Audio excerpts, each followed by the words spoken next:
Welcome to Real Retirees Uncut. Give me your name, age, and where you're from. My name is Jerome McNair. I'm 72, and I'm from a town just northeast of here, Plymouth, North Carolina.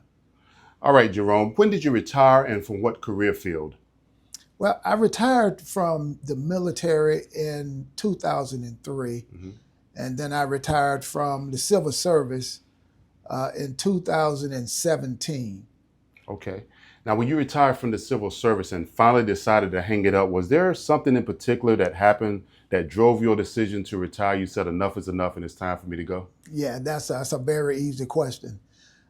What drove my decision really was time. You heard that old adage about you have more time behind you than you have in front of you. Yeah. So the wife and I talked about it for a little bit, and we decided that, yeah, it's time. We need to live life more than a regimented life. We just need to go out and live life. Okay.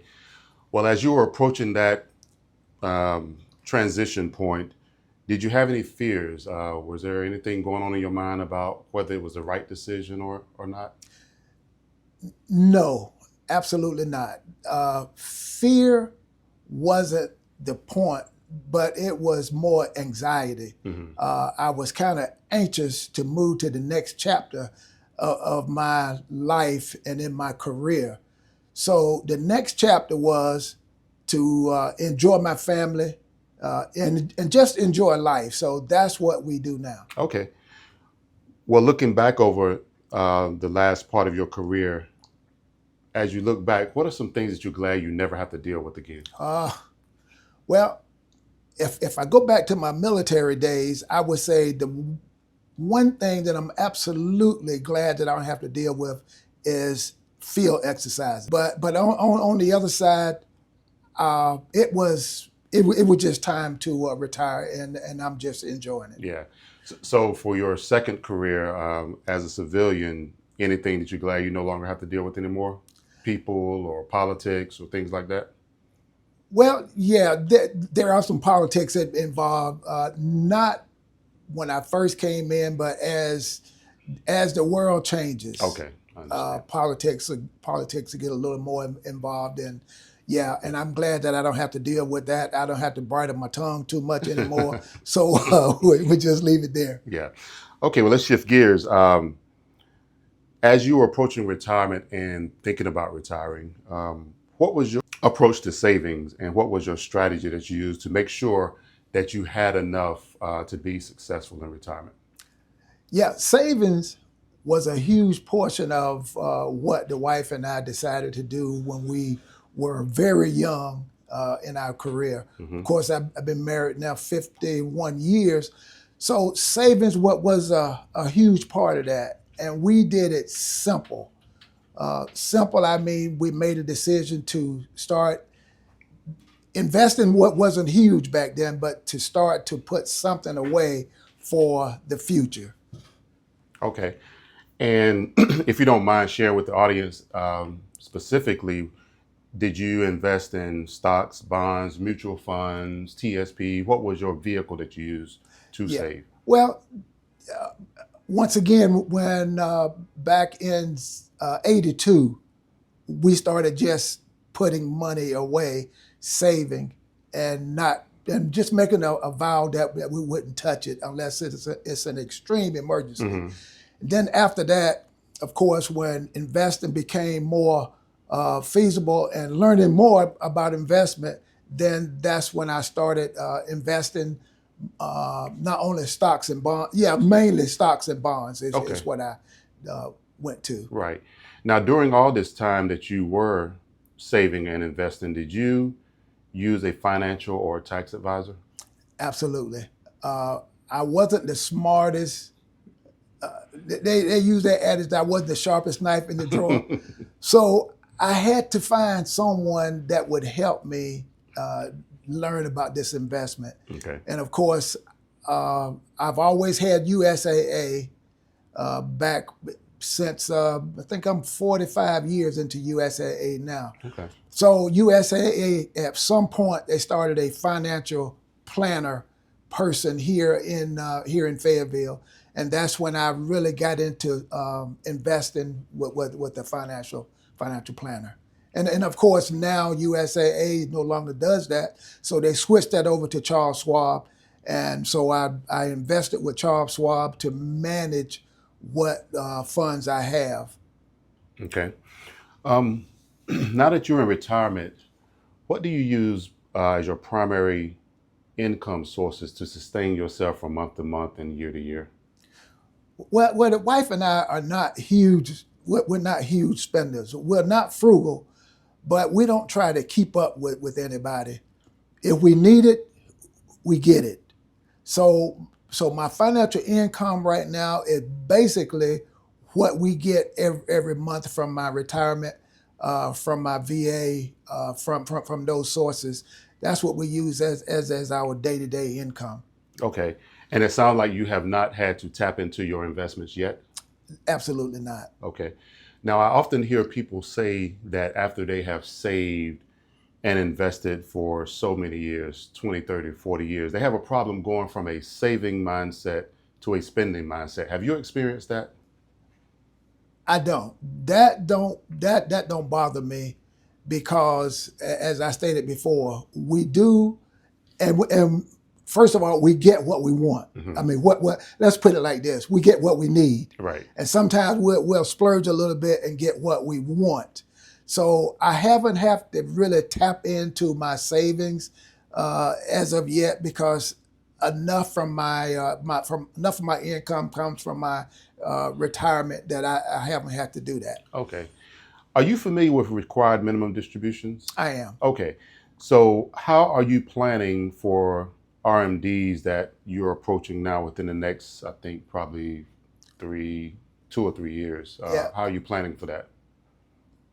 Well, I tell you, I have not really thought about that. Mhm. I know one thing: when that time comes, they're gonna take some out and they're gonna send it to you. Right. So Right. I won't tell them how much I want, because I really don't need it per se. Yeah. I'll just wait, and when I reach that age, yeah, they'll Yeah. send it to me. Yeah, and there will be a required minimum that you will have to take. And the reason I bring this question up is because it could create a tax burden if you're not careful. I'm not sure how much you have in a tax deferred account, but you may want to just monitor it, because it could, put you in a higher tax bracket or create some unplanned tax consequences. So just you may want to keep an eye on that.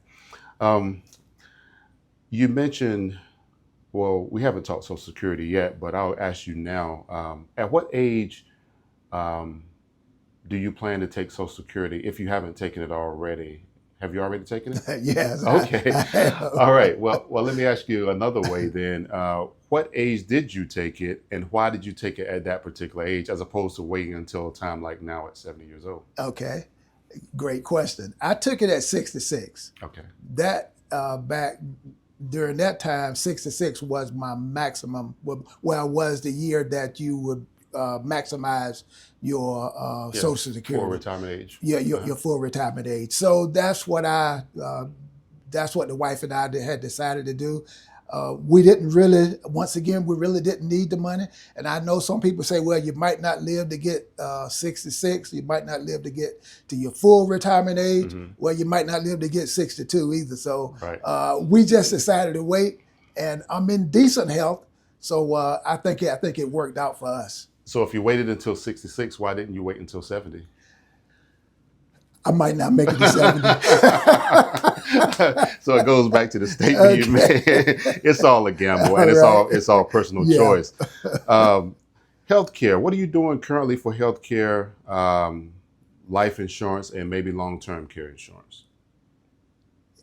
I do have, of course, right now, of course, I have my TRICARE, Hmm. and I have my Medicare Okay. insurance. But for as far as long-term care, I did not tap into that. Okay. I've had many discussions about it with insurance Mhm. providers, and the wife and I, we just didn't tap into it for some reason. And I tell you, the older you get, the more it costs. Right. So you need to tap into that early, a little earlier than what we decided to do it, and because it cost so much, we just decided not to do it. Yeah, and I hear a lot of people say that they will just self-insure. If the need arises, they will just pay for it themselves, and that's okay too. I just didn't know what you had done.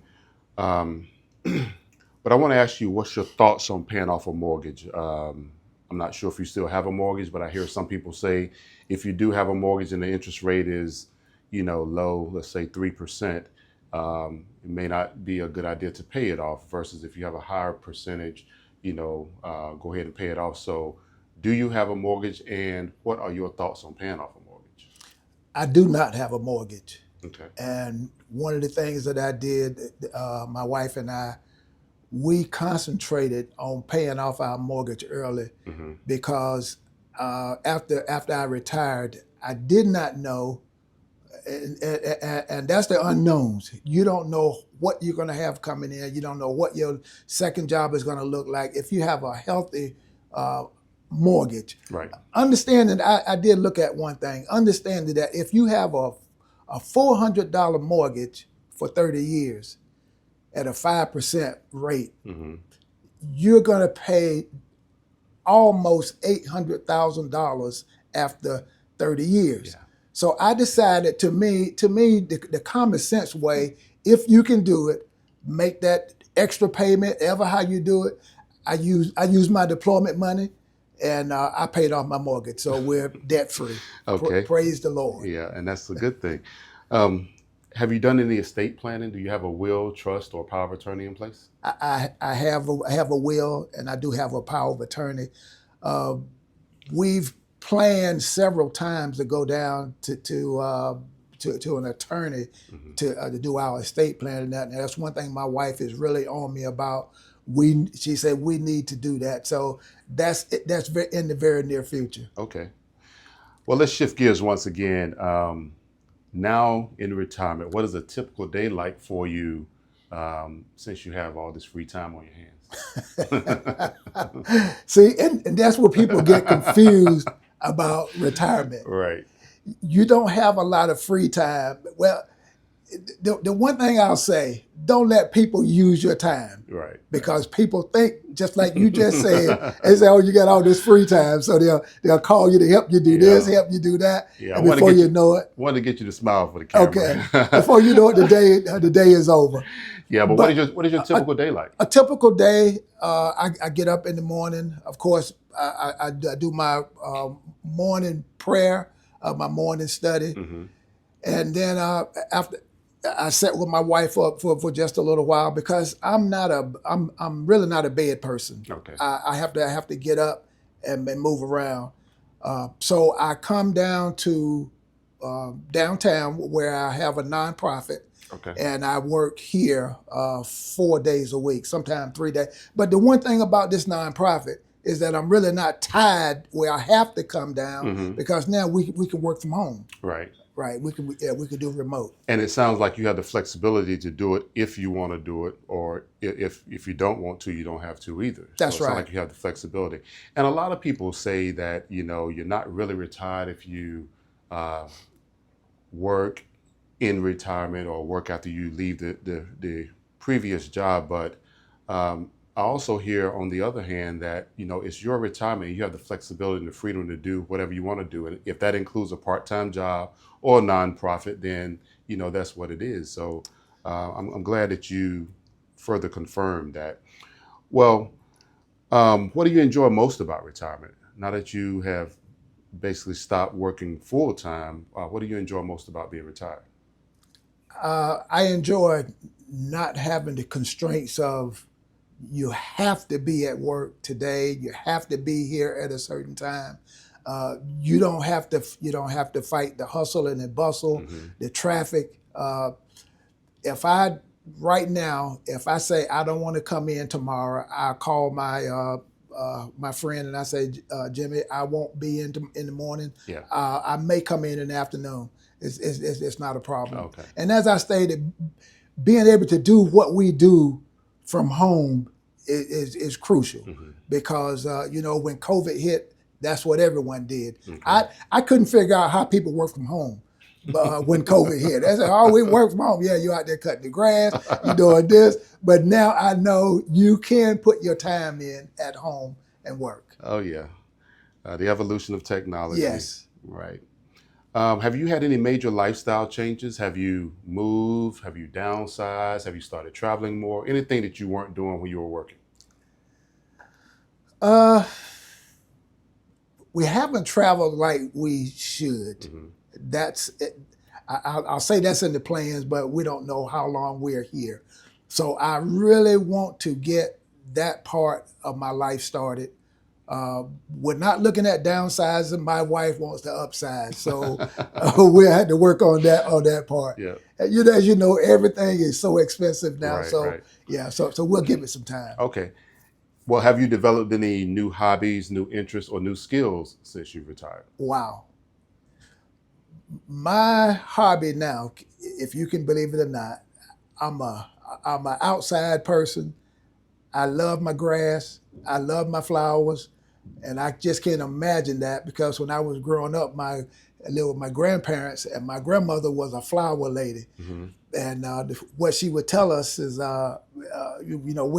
have to cut the grass, and we would cut the grass, and she would say, she called me brother. She said, "Brother, did you cut down some of my flowers?" And I used to always say no, but being in a hurry, knowing if I get this grass cut, now I can go play basketball or I can go hang out with the guys. So I guess that fell back on me now. I love flowers. I love planting flowers, and I love doing my lawn. Okay. Yeah. Yeah. Um, not bad hobbies to have. It's all beneficial.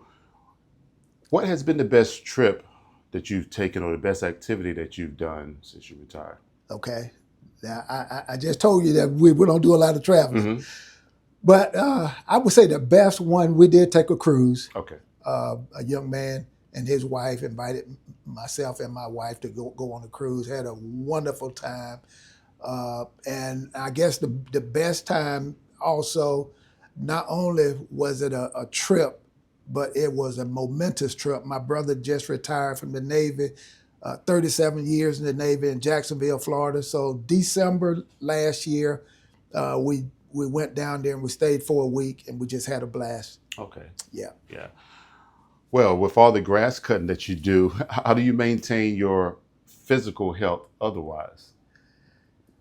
Well, I tell you, physically, I'm not doing a lot of physical training now. Hmm. Of course, as we get older, uh, as we get older, we don't do as much physical training. Hmm. And but I was an avid runner.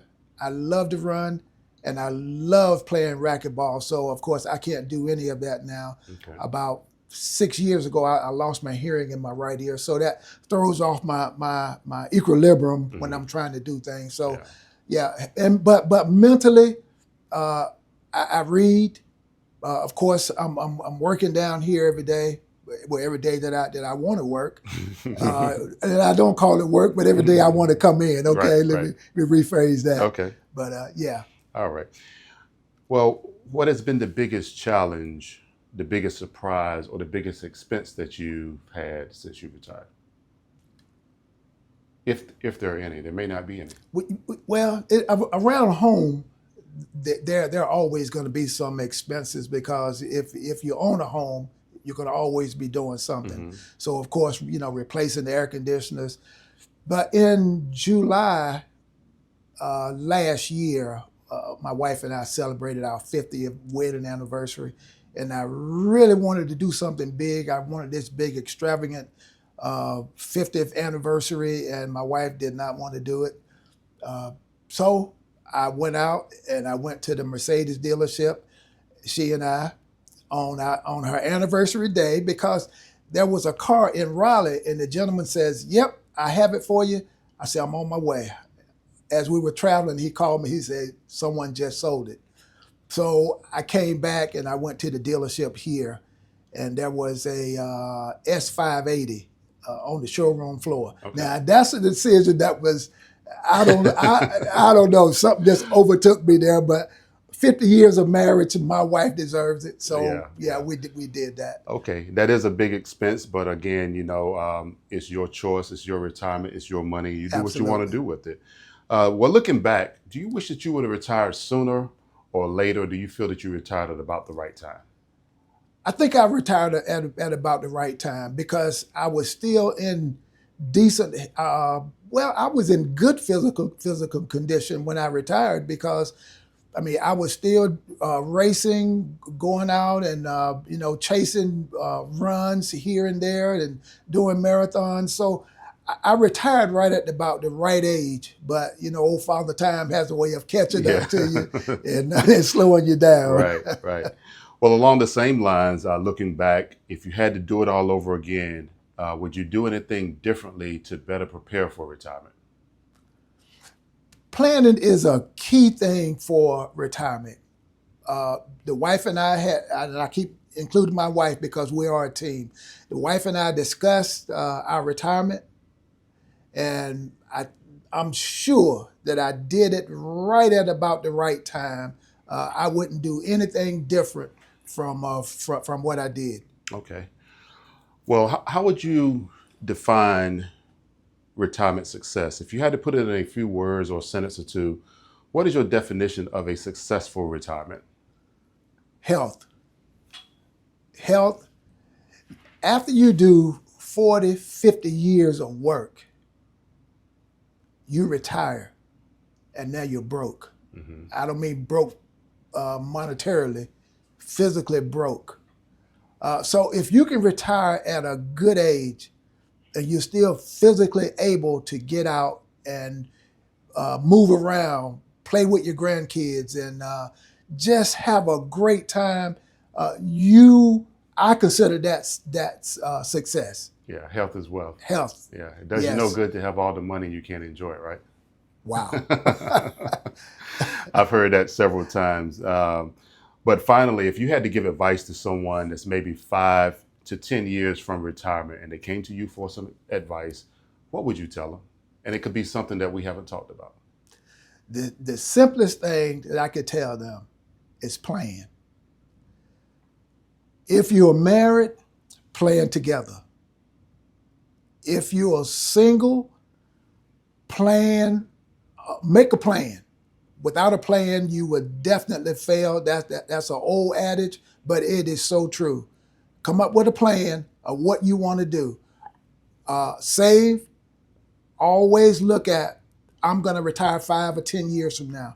Get your savings plan together. Get you a financial advisor. My financial advisor does cost me in order to do that, Mhm. but I set it up that way because I want to make sure that I'm doing it the right way. So get you a financial advisor. Don't worry about the cost. You will get it back. Okay. Yeah. All right. Well, Jerome, I really do appreciate all the great information and advice that you share with the audience. And I wish you many more years of success in your retirement. Thank everyone for watching. This has been Real Retirees Uncut. Please like the video, share the video, even hype the video, and subscribe to the channel.